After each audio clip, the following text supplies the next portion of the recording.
समास के भाग 1 में हम लोगों ने पढ़ा कि एक से अधिक शब्दों के योग से जब एक नया शब्द बन जाता है तो उसे समस्त शब्द कहते हैं और उन शब्दों के योग को समास कहते हैं। ये हमने भाग 1 में पढ़ा। जैसे एक से अधिक शब्द है, कार्य में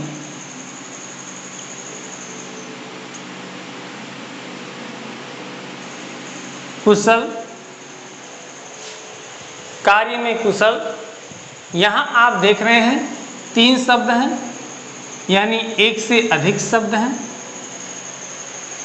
इन तीनों शब्दों को, इन एक से अधिक शब्दों को जब एक कर दिया जाए तो एक शब्द होगा कार्य कुशल। अब इस एक शब्द को क्या कहेंगे?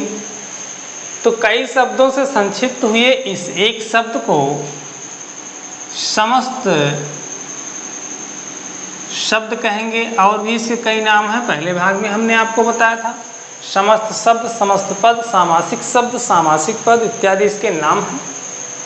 और इसके योग को, ये जो जुड़ने का कार्य हुआ है, इसके योग को ही क्या कहते हैं? समास कहते हैं। ये हमने पहले भाग में जाना। और यदि जो प्रक्रिया ऐसे हो रही है, यानी कई शब्दों को एक करने की प्रक्रिया हो रही है, इसी प्रक्रिया को अगर हम उलट देते हैं, पलट देते हैं और उसी का अपोजिट, उसी का विपरीत कार्य करते हैं तो क्या होता है? तो फिर हमको एक शब्द से कई शब्द बनाना होता है। अर्थात जिन कई शब्दों से ये आपका एक शब्द बना हुआ है, उस एक शब्द से फिर से दोबारा हमको उसके पूर्व रूप में लाना होता है। अर्थात एक शब्द से हमको कई शब्द बनाना, यानी एक से अधिक शब्द बनाना होता है। आइए देखते हैं। जब कार्य कुशल एक शब्द है और इससे कई शब्द बनाया जाए, यानी यहाँ इसका विस्तार किया जाए और हो जाए कार्य में कुशल, यानी उस बार हमने कई शब्दों से एक शब्द बनाया था, लेकिन अब की बार हम एक शब्द से कई शब्द बना रहे हैं, तब इसे समास विग्रह कहते हैं। समास विग्रह यानी सामासिक शब्द का विग्रह करना, उसका कई खंड करना। तो हम समझते हैं समास और समास विग्रह तो आप समझ ही गए होंगे। कई शब्दों को एक करना समास कहलाता है और एक शब्द को फिर से बिखेर देना, उसको उसके पूर्व रूप में ला देना समास विग्रह कहलाता है। इसको हमने पहले भाग में समझा और इस भाग में हम लोग आगे बढ़ेंगे और कुछ और समास से संबंधित महत्वपूर्ण बातों को जानेंगे। तो आइए देखते हैं। इसमें हम लोगों ने एक बात सीखा, समास क्यों बना, समास का प्रयोग क्या है, हमारे लिए उसका यूज क्या है। तो कई शब्दों को संक्षिप्त करके कम यानी थोड़े में बोलना, कई शब्दों के स्थान पर केवल एक शब्द बोलना ही समास का कार्य है। समास इसीलिए बनाया गया है। व्याकरणाचार्यों ने देखा कि हम एक से अधिक शब्दों के स्थान पर केवल एक शब्द बोल सकते हैं, तो इस प्रक्रिया को उन्होंने समास नाम दिया और समास नाम का एक अध्याय व्याकरण में बना दिया। और आगे बढ़ेंगे, और आगे बढ़ने से पहले यदि आप चैनल पर नए हैं तो चैनल को सब्सक्राइब कर दीजिएगा, बेल आइकन प्रेस कर दीजिएगा ताकि हमारा हर एक वीडियो आप तक पहुंचता रहे। तो आगे बढ़ते हैं और हम लोग देखते हैं समास के प्रकार को, कि समास कितने प्रकार के होते हैं। समास के प्रकार में बड़ा ही उहापोह रहता है। क्वेश्चन आ जाता है तो हमारे समझ में नहीं आता है कि हम कौन सी संख्या चूज करें, 4 सही करें, 6 सही करें, 5 सही करें, या 6 सही करें, 4 सही करें, 5 सही करें। इसमें हमारा दिमाग कार्य नहीं कर पाता है और हम समझ नहीं पाते हैं कि समास की संख्या कितनी हम लोग चुनें। तो इस वीडियो में हम इसके प्रकारों की संख्या को क्लियर कर देने वाले हैं कि इसकी कितनी संख्या है, जिसमें आपका डाउट क्लियर हो जाएगा और हमेशा के लिए आप निश्चिंत रहेंगे और क्वेश्चन को सही कर पाएंगे।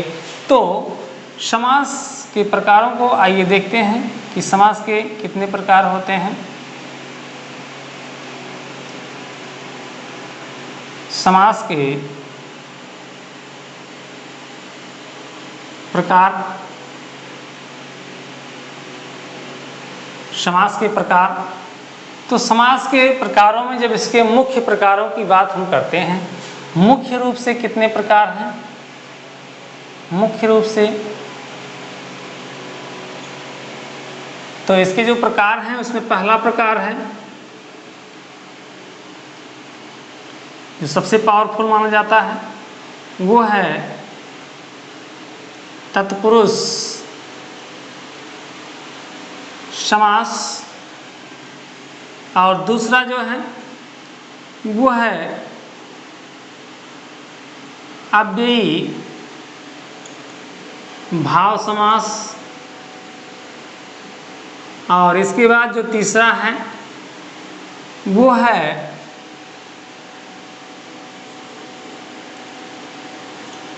द्वंद्व समास, और चौथा जो है वो है बहुव्रीहि समास।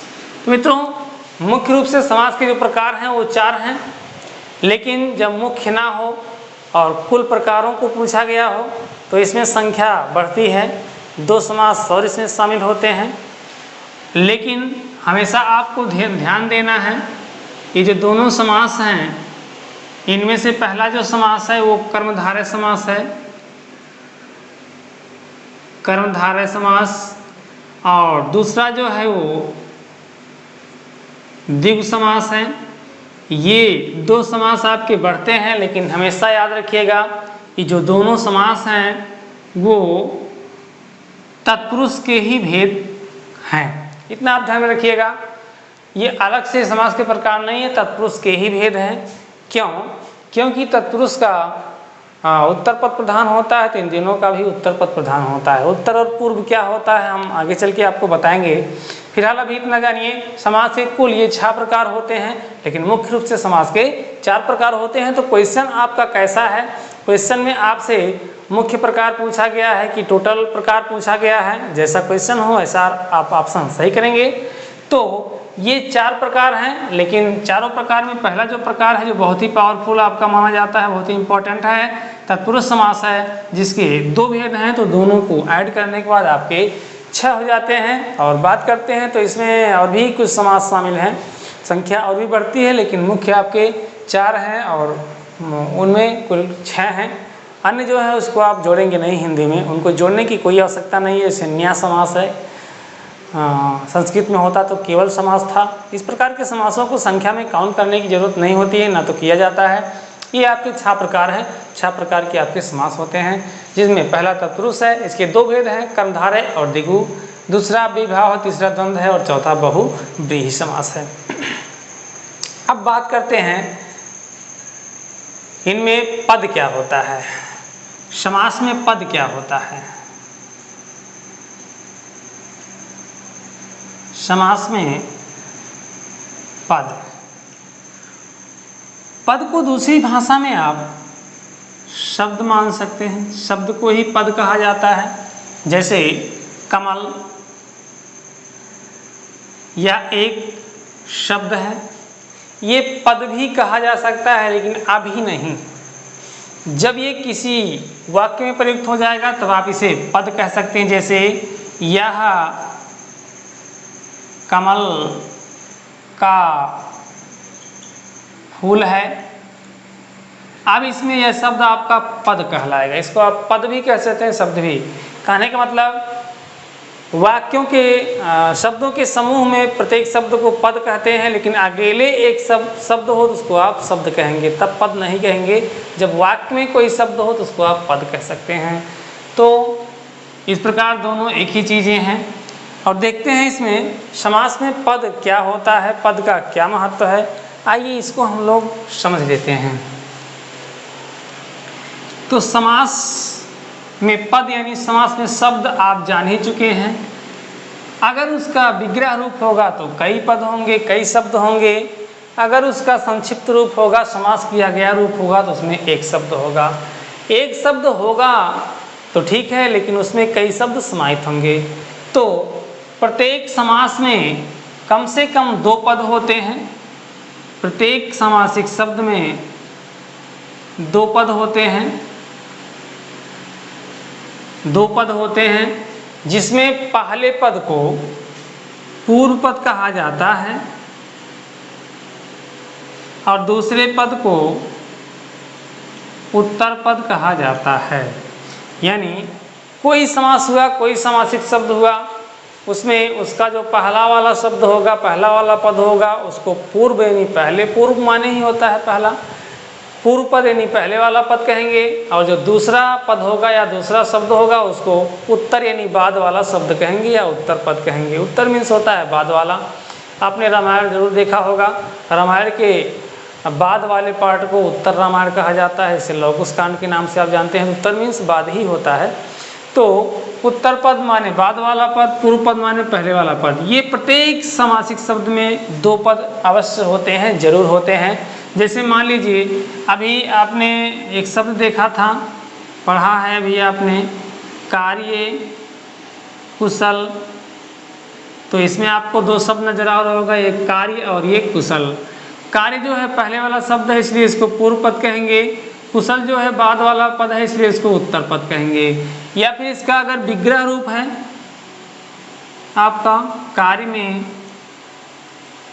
कुशल, तब भी आपको 2 पद अवश्य मिलेंगे। या कारक की विभक्ति है, कारक का निशान है। मेन जो मुख्य जो शब्द हैं आपके 2 हैं। इस पहले वाले पद को आप कह सकते हैं पूर्व पद और दूसरे वाले पद को आप कह सकते हैं उत्तर पद। तो ये 2 पद होते हैं, बार बार परिभाषाओं में आपको मिलेगा। या फिर क्वेश्चन यहाँ से बहुत ही इंपॉर्टेंट बनता है कि फला समास में कौन सा पद प्रधान होता है। ऑप्शन में रहेगा उत्तर पद, पूर्व पद, दोनों, कोई नहीं, इस प्रकार से। तो ये जो एक पॉइंट है ये आपके लिए बहुत ही महत्वपूर्ण है, बहुत ही आवश्यक है। इसको आप जान लीजिएगा कि प्रत्येक समास में 2 पद होते हैं, एक पूर्व पद होता है, एक उत्तर पद होता है। प्रत्येक परिभाषा में आपको मिलेगा इसका उत्तर पद प्रधान होता है, इसका पूर्व पद प्रधान होता है, इनके दोनों पद प्रधान होते हैं, इसका कोई पद प्रधान नहीं होता, इत्यादि प्रधानता को लेकर आपको प्रत्येक परिभाषा में मिलेगा। प्रत्येक परीक्षाओं में नज़र आ सकता है। प्रधानता को लेकर हम स्पेशल एक वीडियो बनाएंगे, इसमें आपको इस तरह समझा देंगे कि दोबारा आपको पढ़ने की ज़रूरत ही नहीं पड़ेगी। तो इस तरह से आप लगातार हमारे वीडियो को देखते रहिए और उससे लाभ उठाते रहिए। और चैनल पर नए हैं, चैनल को सब्सक्राइब जरूर करिएगा, मित्रों में वीडियो को शेयर करिएगा और बेल आइकन प्रेस जरूर कीजिएगा। तो मिलते हैं अगले वीडियो में। इस वीडियो में बस इतना ही। धन्यवाद।